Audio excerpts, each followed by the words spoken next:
you may have a uniform surface to analyze, but you may not have a uniform depth to analyze, and the depth distribution, when it varies, can produce quite interesting results in XPS. And the reason for this is that XPS is surface sensitive, and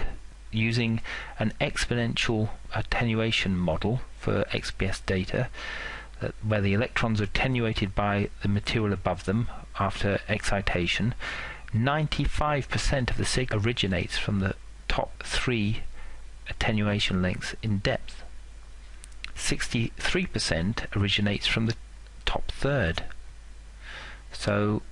that means that a material at the surface will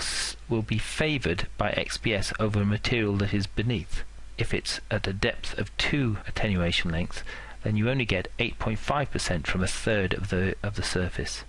This is one of the properties of XPS, is that you can get more than one spectrum from a sample by performing experiments at different angles for the sample.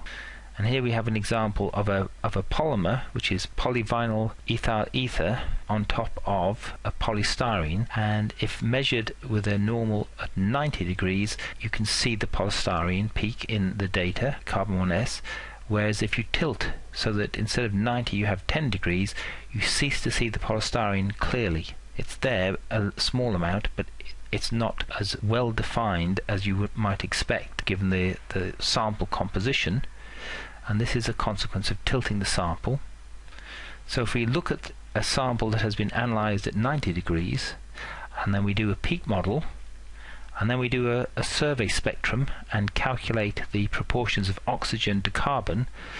we know that the polyvinyl ethyl ether ought to have a ratio of 4 carbon to 1 oxygen, whereas the polystyrene is entirely made up of carbon, with the exception of hydrogen, which we can't measure. So if we do a survey measurement and take a high resolution spectrum with the peak model, we need both of these together to actually understand that we have got a polyvinyl ethyl ether, because when we look at the oxygen and the carbon from the PVEE, you can see that there is 4 times the carbon compared to the oxygen. So it requires more than the survey spectrum to perform this type of assignment in terms of chemical state.